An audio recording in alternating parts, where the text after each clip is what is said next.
Beleza, meus amigos.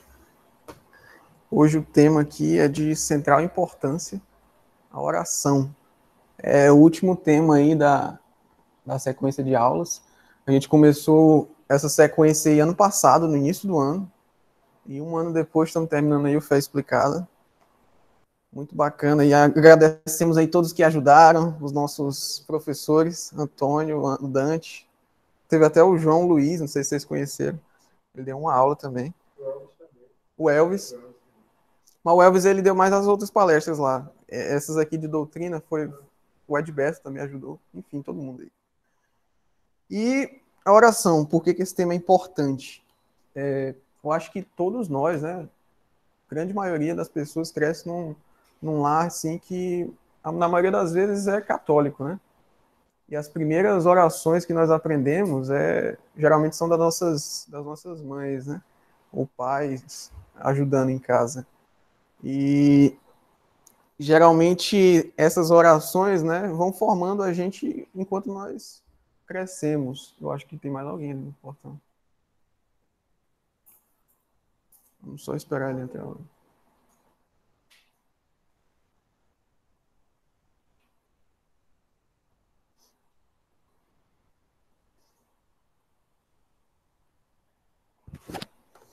Pera aí, pessoal.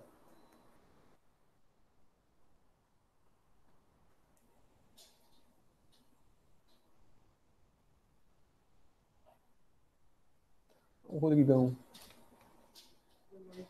Boa.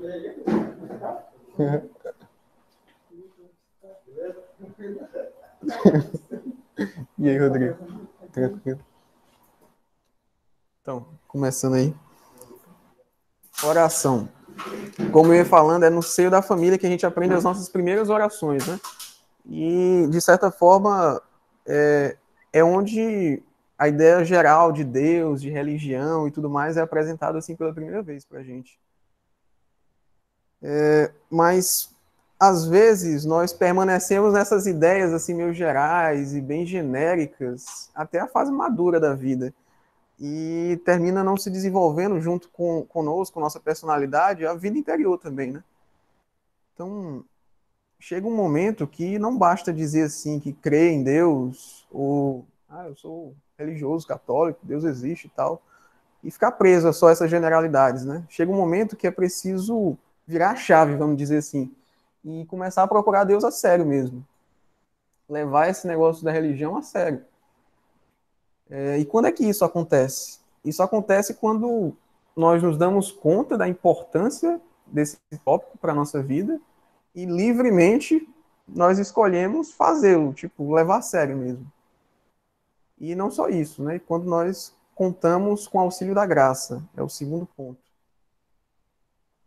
E esse segundo ponto é essencialmente importante, porque seria uma bobagem enorme a gente querer fazer qualquer coisa sem ele, sem a graça, né? Seria como, tipo, querer salvar a nossa alma com os nossos esforços, assim, com a nossa grande capacidade de, sei lá, seria besteira, seria um movimento mais soberbo do que propriamente inteligente. Seria mais pensar como nós não precisamos de um salvador. E, na verdade, é o oposto disso, né? A gente não faz nada que preste sem o auxílio dessa bendita graça. E para a gente entrar melhor nesse tema, vamos retomar algumas aulas em que nós falamos justamente sobre isso, a graça. Um conceito que nós vimos, bem sintético do que seria a graça, foi o seguinte: a graça é um dom de Deus, ou seja, um presente, algo que é dado por Deus, é sobrenatural, ou seja, não é intrínseco à natureza humana em si, e interior, que nos é concedido pelos méritos de Jesus Cristo para a nossa salvação. E nós acessamos esse dom interior, nós acessamos a graça através de dois meios principais: os sacramentos, que são meios eficazes dessa graça chegar até a gente, instituídos pelo próprio Cristo, e o segundo é a oração. E aí a gente chega no ponto da aula, né? Os dois são sacramentos e oração. Então, retomando lá no início, se a gente quer levar a sério esse negócio de religião, levar a sério Deus, isso só é possível se a gente levar em consideração esses dois meios. Ter uma vida sacramental, e aí, depois daqueles de iniciação cristã e tudo mais, existem dois sacramentos principais que a gente precisa viver com mais frequência. Eucaristia e confissão, né?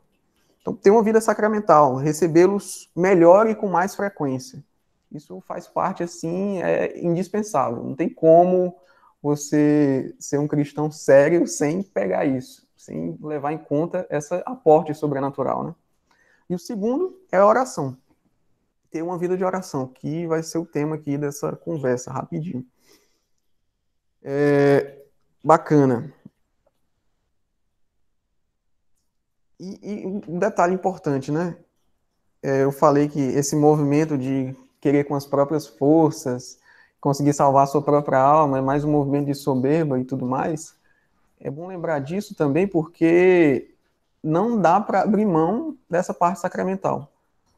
Uma comunhão eucarística bem feita, ela vale mais do que, sei lá, 3 anos seguidos de aula de doutrina como essa.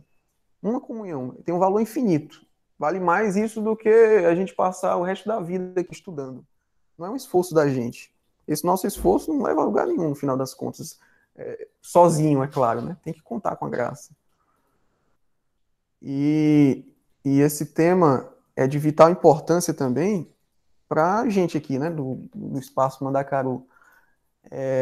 Em 1935, quando São José Maria Escrivá falava sobre os temas que deviam ser tratados com os jovens de São Rafael, ele disse o seguinte: oração, muito sobre esse tema, porque se não fazeis os rapazes homens de oração, haveis perdido tempo, tereis perdido tempo. Então, fizestes eles perderem tempo e vocês também perderem tempo. Então, todo o movimento aqui, palestras, sei lá o que, cultural e tudo mais, tem uma finalidade única, né? Pô, ajudar a gente a ser mais de oração mesmo. Então, essa é mais a introdução, né? Vamos gastar agora os outros 20 minutos, 25, falando sobre o tema em si. Para introduzir, existe uma frase do Padre Pio que diz o seguinte: eu escutei isso numa meditação do Padre Augusto Dantas. Quem reza muito se salva, ele diz. Quem reza pouco, talvez se salve. E quem não reza, não se salva. Ponto final. Ele diz isso. E é um São Padre Pio de Pietrelcina, né? Um negócio assim, bem forte, né? Então, a definição. Vamos começar do mais básico aí. Definição do que é oração. Se define, de acordo com o livrinho lá do Fé Explicada, como a elevação da mente e do coração a Deus. Então, e outra definição bem bacana também, que Santa Teresa costuma usar, é a seguinte, que eu vou ler aqui, está no Livro da Vida. A oração não é outra coisa, ao meu ver, senão um trato de amizade, estando muitas vezes tratando a sós com quem sabemos com quem que nos ama. Isso aí está no capítulo 8 do Livro da Vida. Lá.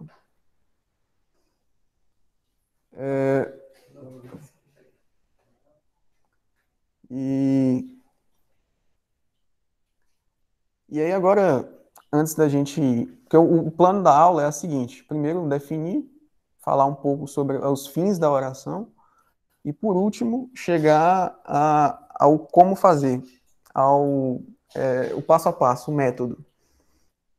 E assim como naquela aula da Santa Missa a gente viu que existem 4 fins para a Santa Missa, que seria latrêutico, eucarístico, propiciatório e impetratório, na oração é do mesmo sentido. Primeiro deles, latrêutico. O que é o fim latrêutico? Ele vem da palavra latria, né, em latim, e quer dizer o prestar culto a Deus, saber tomar Ele como nosso Criador e louvá-lo e agradecê-lo, e dar graças a Ele, né?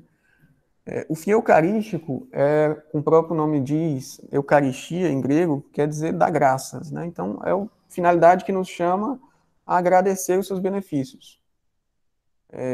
Tem uma frase legal do Chesterton, que ele diz o seguinte: existem duas formas de tomar a vida, de a gente levar a vida, né? Ou nós entendemos ela como um dom e aí vivemos do agradecimento, e esse é o começo da oração, ou então entendemos a vida como um direito nosso e vivemos do descontentamento da contínua exigência.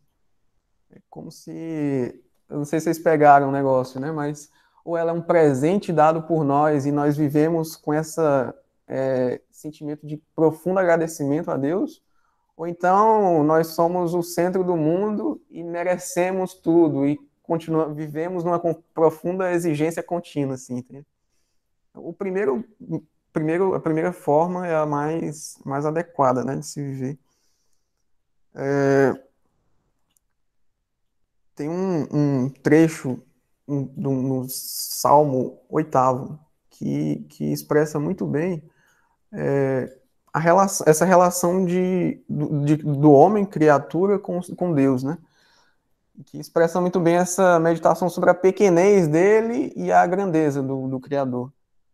Ele lá, enquanto está contemplando o céu e toda a grandeza do mundo criado, ele olha para Deus e diz: aqui é o homem, quem é o homem para o Senhor, para Deus pensardes nele?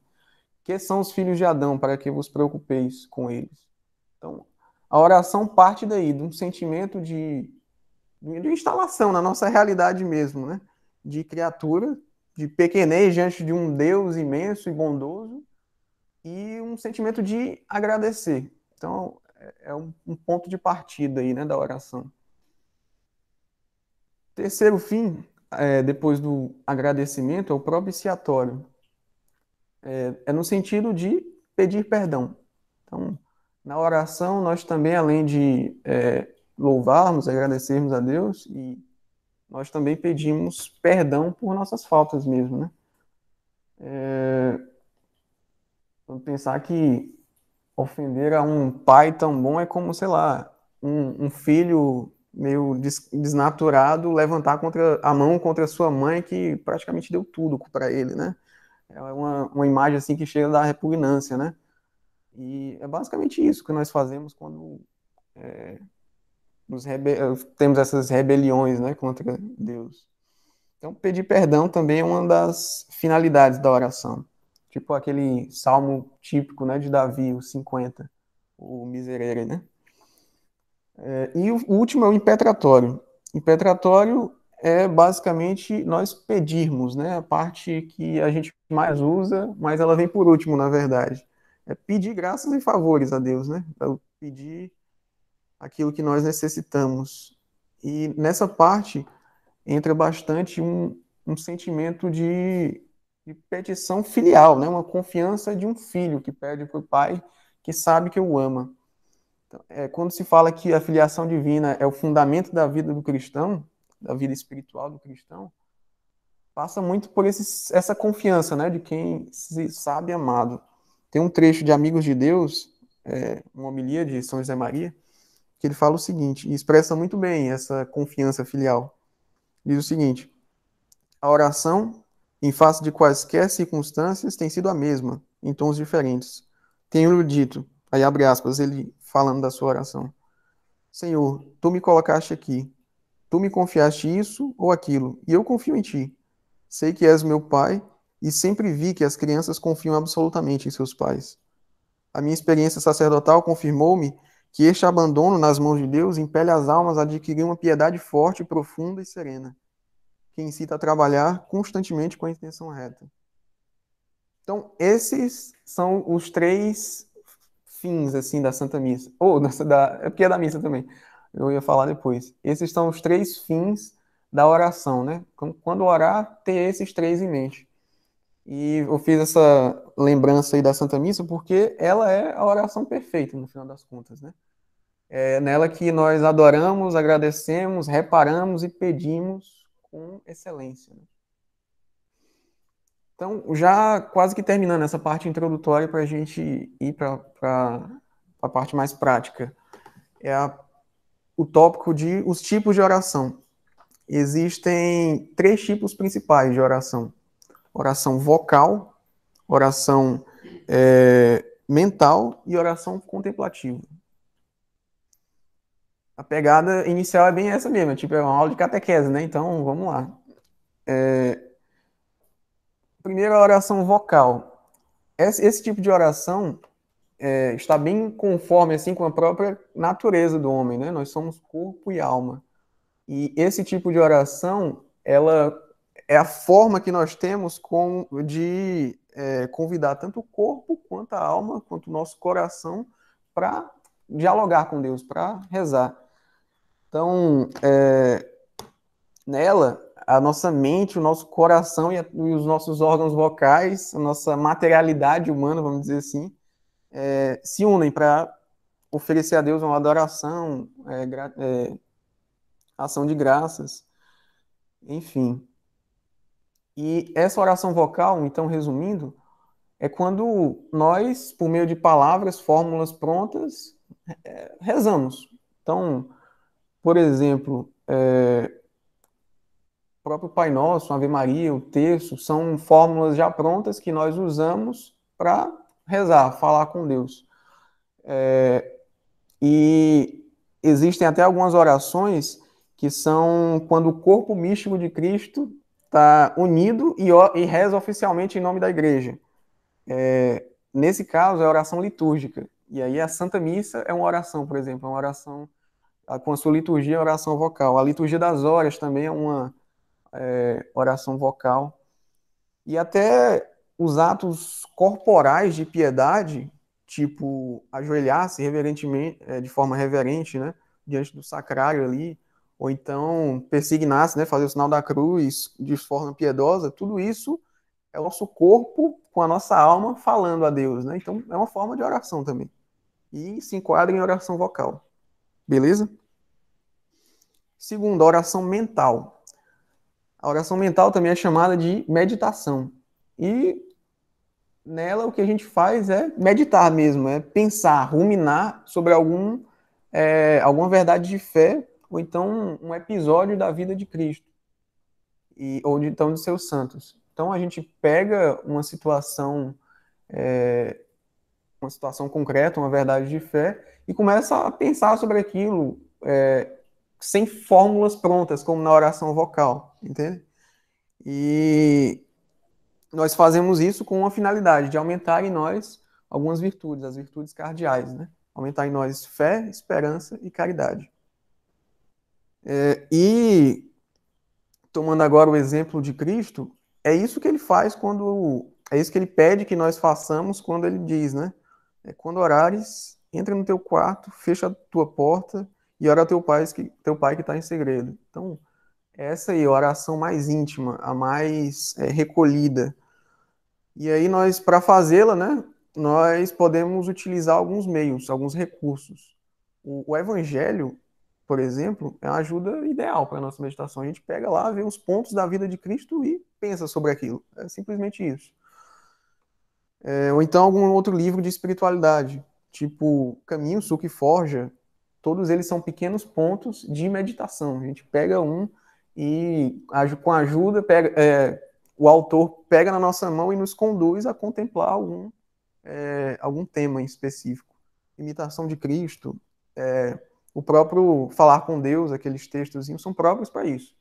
São textos que nos ajudam, né, a fazer essa oração mental. A própria Santa Teresa d'Ávila, tipo, é uma grande mística, né? Então ela diz que nos seus primeiros anos ela não se atrevia a ir para alguma oração mental sem um livrinho acompanhando, né? Então, os meros mortais, assim, vamos imitar, né? Vamos fazer o mesmo. E sobre essa parte de crescer nas virtudes teologais, eu lembro de um trechozinho de um poema que é muito bacana e expressa bem como que a gente cresce, né, na virtude da esperança através da oração. É um trecho o autor nem escreveu nesse sentido, né, de oração e tal, mas eu peço a licença aí para o autor para interpretar assim. É um trecho do Antônio Machado, um poeta espanhol aí, em que ele fala o seguinte, tem um longo poema lá e tem um trecho que ele diz, quem habla solo espera hablar a Deus um dia. Quem fala sozinho espera falar a Deus um dia. Então, é como se fosse um momento de recolhimento que nós estamos ali, no nosso coração, na nossa intimidade, falando a Deus e aumentando em nós essa confiança, né? Poxa, um dia eu vou vê-lo face a face, né? Um dia, depois dessa vida, falarei a ele diretamente, né? Enfim, é só um trecho. Aí, a última, então, oração vocal, oração mental e oração de contemplação. Essa última oração de contemplação é a forma mais elevada, assim, de oração. No trecho da Fé Explicada, o padre Léo Treze diz o seguinte, é a oração em que a mente cessa a sua atividade e simplesmente por um ato de amor vê a Deus na sua infinita amabilidade e deixa que seja ele a fazer na alma o que quiser. Então fica meio abstrato assim, né? Não deu para entender muito bem. O exemplo que ele traz é perfeito. É só você lembrar daquela vez que você visitou o sacrário, sei lá, você ajoelhou ali, sentou um pouquinho e não falou absolutamente nada, não pensou absolutamente nada, ficou só ali diante do sacrário e uns minutinhos depois, quando você se levantou para ir embora, putz, você sentiu uma grande paz ali, uma alegria, né? Um fortalecimento. Pô, você fez ali uma oração contemplativa, né? E para não pensar que seja coisa de grandes místicos assim, o próprio catecismo da igreja dá um exemplo de São João Maria Vianney, né, o cura da Ars, de um relato, né, de um fiel lá da paróquia dele. Diz que é um camponês, um cara simples pra caramba, e que ele abordou ele e falou, né, pô, o que você estava fazendo ali diante do sacrário? Aí o camponês disse, né, com suas palavras, eu simplesmente o olho e ele olha para mim. Então, de sua maneira bem simples mesmo, estava fazendo oração contemplativa, que é tipo a forma mais elevada aí. E aí outro trecho de São José Maria que eu acho que explica muito bem tudo isso. É quando ele está comentando aquela oração introdutória que a gente costuma rezar, né? Meu Senhor, meu Deus, creio firmemente. Ele diz o seguinte: também nós podemos dizer-lhe com toda a simplicidade: Senhor, aqui estou feito um bobo, sem saber o que contar-te. Queria falar contigo, fazer oração, meter-me na intimidade do teu filho, Jesus. Sei que estou junto de ti, e não sei dizer-te duas palavras. Se estivesse com a minha mãe, com aquela pessoa querida, falar-lhes ia disto e daquilo. Contigo não me ocorre nada. Isto é oração. Permanecei diante do sacrário como um cachorrinho aos pés do seu amo, durante o tempo fixado de antemão. Senhor, aqui estou, e custa-me. Ir-me embora por aí, mas continuo aqui por amor, porque sei que estás me vendo, que estás escutando e que está sorrindo. Então, definiu bem aí, né? Sem um falatório, sem fim, apenas estando ali, é possível também rezar. Então, beleza, essa é a primeira parte, mais da metade da aula. Agora a gente já vai começar no como fazê-lo, né? É um adendo, assim, não tem muito no Fé Explicada, mas eu trouxe de outro livrinho muito bom. O primeiro, vamos falar de algumas condições para fazer uma oração bem feita. O primeiro, são três. O primeiro deles é amor ao silêncio, interior e exterior. Então, o primeiro deles é silêncio mesmo. Segundo, constância.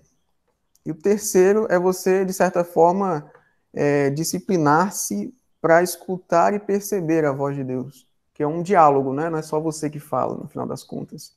Então, indo para a primeira condição, amor ao silêncio, interior e exterior.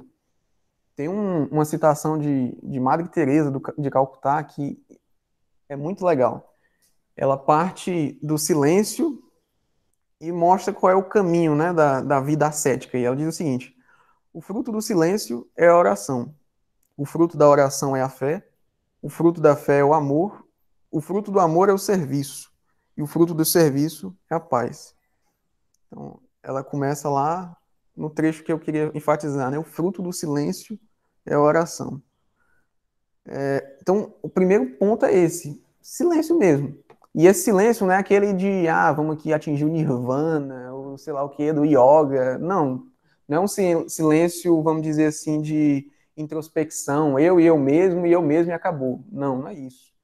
É mais para uma manifestação da presença de Deus mesmo. A gente percebê-lo, né? Deus não está naquele barulho incessável, mas está na brisa da tarde, enfim. Então, buscar o silêncio, ter um certo recolhimento, né? Interior e exterior. Exterior, nos sentidos mesmo, cessar o barulho, e interior, parar de tentar esquecer um pouco as preocupações e parar um pouco a imaginação que está voando por todos os lugares. Então, exige um pouco de concentração nisso, né? E a gente pode conseguir isso através de um pequeno treino, né? O treino que a gente faz todos os dias. Tipo, no estudo, né? O próprio trabalho, boas leituras, assim, todos esses afazeres cotidianos são afazeres que exigem certo recolhimento, né? A gente precisa se desligar das coisas para focar naquilo apenas.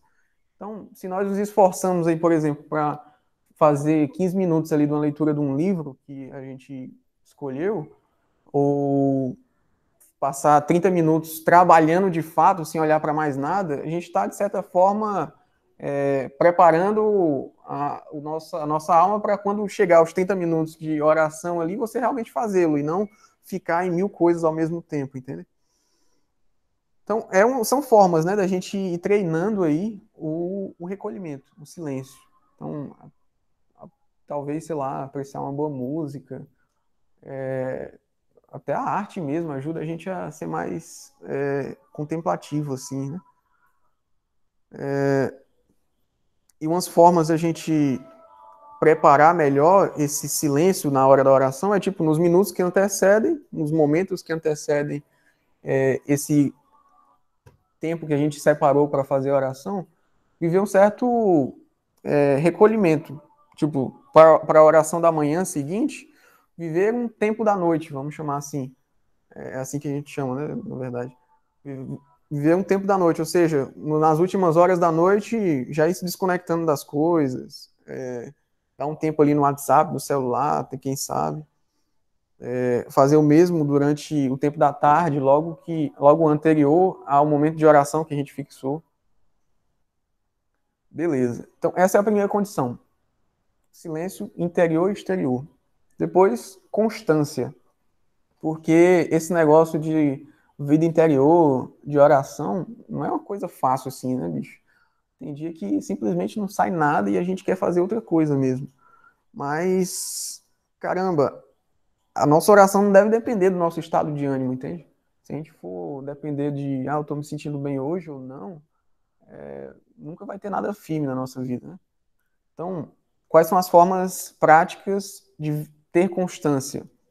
São algumas. Manter um horário fixo e esforçar-se para ser fiel e pontual a ele. Então, eu vou acordar ali 6h30, 6h45, já vou começar a oração mental da manhã pontualmente. Então, esse é um ponto importante. Segundo, ter uma duração concreta. Não, eu vou ficar aqui o quanto eu gostar, o quanto tiver bom, o quanto estiver funcionando. Quando parar, eu vou embora. Não, não é assim. Determina um horário fixo, né? 15 minutos todos os dias. Vou fazer isso e acabou. Beleza? Para não ficar dependendo mais do ânimo, do gosto, do que do compromisso em si, né? Fazer a oração. Então, não desanimar, né? O próprio São José Maria dizia, esse negócio da vida interior é um contínuo começar e recomeçar. A gente vai cair várias vezes, mas, recomeça, recomeça, recomeça. Terceira condição. Então, primeira, silêncio. Segunda, constância. Terceira, disciplina da escuta. Tentar disciplinar você para escutar a segunda parte, né? Porque não é só um monólogo, como eu estava falando, mas é um diálogo, né? Então, alguns pontos aí, algumas dicas. O primeiro deles é centrar a inteligência naquilo que você está fazendo. Então, a própria concentração ali mesmo já ajuda. Quando você vir que, através da oração, Deus inspira um propósito a você, mover a vontade nesse sentido. E aquela nossa oração final, depois de cada meditação, não sei se vocês todos já conhecem. Dou-te graças, meu Deus, pelos bons propósitos, afetos e inspirações que me comunicaste nessa meditação. Então, aí ela já está dizendo como Deus fala com a gente. Dou graças pelos bons propósitos, afetos e inspirações. Então, Deus fala para a gente em todos os sentidos do nosso ser, né? O homem é corpo e alma, né? Na parte mais baixa, assim, da alma, que é ligada aos sentidos, tem os afetos, que não tem nada de racional neles. Na parte, assim, do meio, que está a nossa liberdade de agir mesmo, está a vontade. E na parte mais superior está o intelecto, né? A razão, que a razão é uma das operações do intelecto. Então, Deus nos fala através de todos esses pontos. Ele nos fala através da inteligência, dando-nos inspirações. Tipo, uma nova forma de ver uma verdade de fé. Tipo, caramba, eu sempre soube que, sempre me disseram que eu sou filho de Deus, mas hoje, durante a oração, eu descobri que isso é verdade mesmo. Dá uma nova visão sobre aquilo. Deus fala também através dos afetos, né? Aí é quando há coisa afetiva mesmo, né? E é bom que haja isso, mas só não pode depender a nossa vida disso, né? E através da vontade, né? Propósitos. Inspirações, afetos e propósitos. Então, quando durante a oração você tem a inspiração de ter decisões, né? De pôr em prática algumas resoluções, é Deus aí falando através da sua vontade, né? Então, beleza. E aí, agora, mais fazendo um percurso, assim, né, sobre os tempos da oração. A primeira etapa é se desconectar para poder conectar, vamos dizer assim. Estabelecer a conexão. E para isso existe a oração introdutória, né? A oração introdutória que a gente costuma usar é aquela que a gente escutou o Padre Barreto falar ali. Meu Senhor e meu Deus, creio firmemente que estás aqui, que me vês, que me ouves.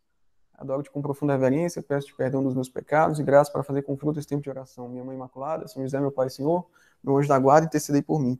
Então, isso aí, se a gente rezar pausadamente, com calma e degustando cada uma das coisas, ajuda a colocar no clima, desconectar do que a gente estava fazendo e, pô, agora vai começar mesmo.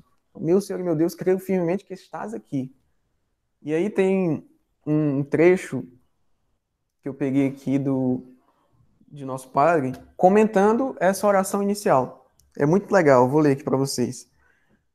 É São José Maria falando aqui. Meu Senhor e meu Deus, creio firmemente que estás aqui. Aí ele completa, para escutar-me. Está no tabernáculo, realmente presente sob as espécies sacramentais, com o seu corpo, o seu sangue, a sua alma e a sua divindade. E está presente em nossa alma plena na graça. Na nossa alma plena graça, sendo o motor dos nossos pensamentos, afetos, desejos e obras sobrenaturais. Que me vês, que me ouves. A seguir, o cumprimento, tal como se costuma fazer quando conversamos com uma pessoa da terra. Cumprimentamos a Deus adorando-o. Adoro-te com profunda reverência. E se alguma vez ofendemos essa pessoa, se a tratamos mal, pedimos-lhes perdão. Com nosso Senhor a mesma coisa. Peço-te perdão dos meus pecados e graça para fazer com fruto este tempo de oração, de conversa contigo. E já estamos fazendo oração. Já nos encontramos na intimidade de Deus. Mas, além disso, o que faríamos se essa pessoa especial com quem queremos conversar tivesse mãe? E uma mãe que nos ama? Iríamos buscar a sua recomendação, uma palavra sua a nosso favor. Temos, pois, que invocar a Mãe de Deus, que é também nossa mãe e nos quer tanto. Minha Mãe Imaculada, e recorrer a São José, o Pai nutrício de Jesus, que também pode muito na presença de Deus. São José, meu Pai e Senhor. E ao anjo da guarda, esse príncipe do céu que nos ajuda e nos protege. Intercedei por mim. Uma vez feita a oração preparatória, com essas apresentações, que são de praxe entre as pessoas bem educadas na terra, já podemos falar com Deus. De quê? Das nossas alegrias e das nossas penas, dos nossos trabalhos, dos nossos desejos e nossos entusiasmos, de tudo. Então, esse é o segundo ponto, né, que a gente vai começar. Então, depois de ter feito essa oração introdutória, a segunda parte é falar de fato, falar com Deus. E aí a gente responde, né, com um ponto de caminho. Falar do quê? O ponto 91 de caminho fala o seguinte: escreveste-me, orar é falar com Deus. Mas de quê? Isso é uma pessoa perguntando para nosso padre, né? E diz o seguinte: de quê? Dele e de ti. Alegrias, tristezas, êxitos e fracassos. Ambições nobres, preocupações diárias, fraquezas e ações de graças e pedidos e amor e desagravo. Em duas palavras, conhecê-lo e conhecer-te. Ganhar intimidade. Então, é aqui uma forma, uma sugestão da gente começar, né? Primeiro, começar falando do que se leva no coração, né? A oração, no final das contas, ela vai ser tipo uma união, né, da nossa vida com esse diálogo. Quando se perguntou para São José Maria nesse sentido, né, do que se tratava a oração dele, ele resumiu numa frase muito curta: o tema da minha oração é o tema da minha vida. Então, falar de Deus basicamente de tudo, né? Ideais, carências, desejos, horizontes que a gente quer alcançar, feridas, tudo. Até um certo ponto que a nossa vida de oração seja intimamente ligada com a nossa biografia mesmo. Esse é o ideal, né? E aí, depois que acabar esses assuntos, a gente pode passar por um livrinho de oração. A gente não sabe mais o que falar, vamos pedir auxílio para um texto já pronto, ou então um pequeno pedaço do Evangelho, e aí continuar, né? Ter mais substrato ali para continuar a oração. E aí podem haver algumas dificuldades, né? Nesses momentos aí, para a gente iniciar, continuar e persistir na oração. O primeiro deles, falta de tempo, né? Todo mundo aqui é estudante, ou trabalha, e todo mundo sabe que a vida é bastante corrida e tal, mas, poxa, qual o meio que a gente tem, o meio humano para vencer esse obstáculo? Primeiro, estabelecer um plano de vida claro. Saber em quais horários eu vou fazer cada coisa. Tem um horário para começar e terminar cada uma delas. Então, estabelecer esse tempo fixo, duração e um tempo fixo que a gente determinou e segui-lo, né, com diligência, com pontualidade. E quando a gente prevê alguns obstáculos para fazer aquela prática de piedade, antecipar ele. Né? Segundo obstáculo, dificuldade, sequidão interior, vamos dizer assim, que não é palatável o negócio. Poxa, eu queria fazer tudo, menos isso aqui agora, menos esse momento de oração. E aí tem um propósito, né, que eu já vi também de São José Maria. Esse tempo determinado, fixo para a oração, essa duração, veio desse propósito dele, de não ficar por mais tempo por consolação, nem por mais tempo, por menos tempo por aridez. Então, eu vou cumprir aquilo ali por amor a Deus, e não pelo que eu recebo daquilo que eu faço, entende? O outro problema seriam as distrações, né? A gente para ali 2 minutinhos e já está sendo bombardeada a nossa cabeça de coisas a fazer, compromissos ou até bobagens mesmo, assim, né? Não é assim mesmo. Então, qual o nosso meio humano para vencer isso aí? Mas mortificar a imaginação mesmo. Viver um certo recolhimento também nos pensamentos, entende? Quando começar a deixar a mente correr solta, fazer uma ejaculatória e voltar para o centro, né? Durante o dia, não perder tempo com muita coisa assim, entretenimento barato, superficial, né? Guardar a vista, por exemplo. Não ficar só com curiosidade vã, rede social, todo o tempo e tal. Porque senão, se chega na hora da oração, você vai estar naquele agoneio interior e não tem como você se recolher ali 30 minutos para ficar em silêncio. Entende? E aí, diligência aí no uso do celular, por exemplo. É um meio humano muito adequado aí. Botar em modo avião, sei lá, e diminuir o uso, talvez. E aí, ao finalizar a oração, nós costumamos fazer um balanço, né? Tipo, como se fosse um exame do que se passou ali. Então, seria adequado, né? Anotar os propósitos, os afetos, as inspirações, tudo aquilo que se passou. Para que seja no futuro uma fonte, assim, de recordar e viver novamente aquilo, ou então, na direção espiritual, você falar e tudo mais. E a qualidade da oração, no final dela, não vai se medir no quanto eu me senti bem ou no quanto aquilo foi bom e gostoso e tal. Não. É bom quando isso acontece. Aceitamos de bom grado, mas a qualidade não está aí. Mas está nos frutos da oração, nos desejos concretos de melhorar mesmo. De melhorar nossa relação com Deus, nossa relação com os que estão próximos da gente, ser mais útil, sei lá, com os nossos amigos, os familiares ali.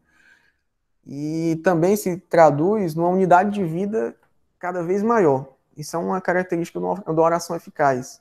A gente vai se tornando homens de uma peça só, sem ser aquele cara esquizofrênico, né, que tem várias personalidades, mas, poxa, você vai chegando a uma certa unidade mesmo.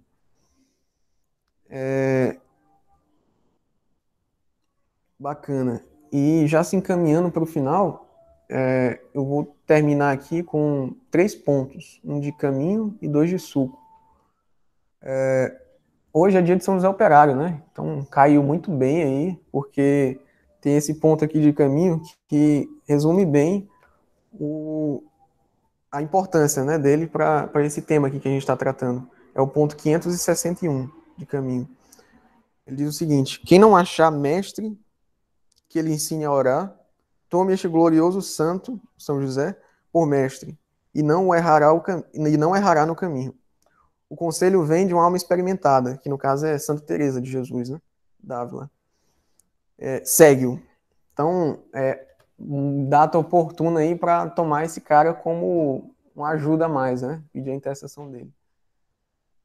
E os outros 2 pontos são de suco, 463 e 464. Ele diz o seguinte, São José Maria: a oração transcorrerá umas vezes de modo discursivo, outras, talvez poucas, cheia de fervor, e talvez muitas, seca, repete 3 vezes. Mas o que importa é que tu, com a ajuda de Deus, não desanimes. Então, reforçando aí a importância da constância, né? Além daqueles outros 2 pontos. E no final das contas, a oração não se trata de... Não é a finalidade dela, né? Seguir esse métodozinho, fazer oração introdutória, depois falar do que traz no coração, depois usar um livro, depois terminá-la. Isso tudo é meio. A oração não é isso, entende? A oração, no final das contas, não é fazer coisas e mais coisas. É um encontro mesmo com uma pessoa, na intimidade, na nossa intimidade com ela, né? É um encontro do centro da nossa personalidade, tipo, do centro do nosso coração mesmo. Onde a gente diz assim, eu, lá dentro mesmo, com uma pessoa real e verdadeira, né? Que é o próprio Cristo. Então, oração é quando nós encontramos essa pessoa e dialogamos com ela, falamos com ela de fato. Então, não só o diálogo, mas também o esforço por dialogar. E aí vem o ponto que, para a gente encerrar, é o 464 de suco. Ele começa dizendo o seguinte: olha que conjunto de razões, sem razão, te apresenta o inimigo para que abandones a oração. Falta-me tempo, quando estás perdendo continuamente. Isto não é para mim, eu tenho o coração seco. E ele termina, caramba, sensacional esse final. Ele diz o seguinte: a oração não é problema de falar ou de sentir, mas de amar. E ama-se quando se faz o esforço de tentar dizer alguma coisa ao Senhor, ainda que não se diga nada. Bacana? Ave Maria, cheia de graça, o Senhor é convosco, bendita sois vós entre as mulheres, Bendito é o fruto do vosso ventre, Jesus. Santa Maria, Mãe de Deus, rogai por nós, pecadores, Santa Maria, esperança agora e nossa, na hora sede de de nossa sabedoria. morte. Rogai por nós. Bacana.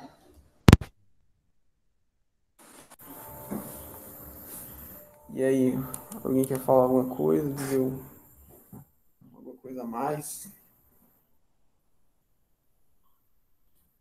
Esses pontos de suco e caminho, né, bicho? O cara é incrível, em 3 frases assim, ele resume tudo. Não precisava nem falar meia hora aqui.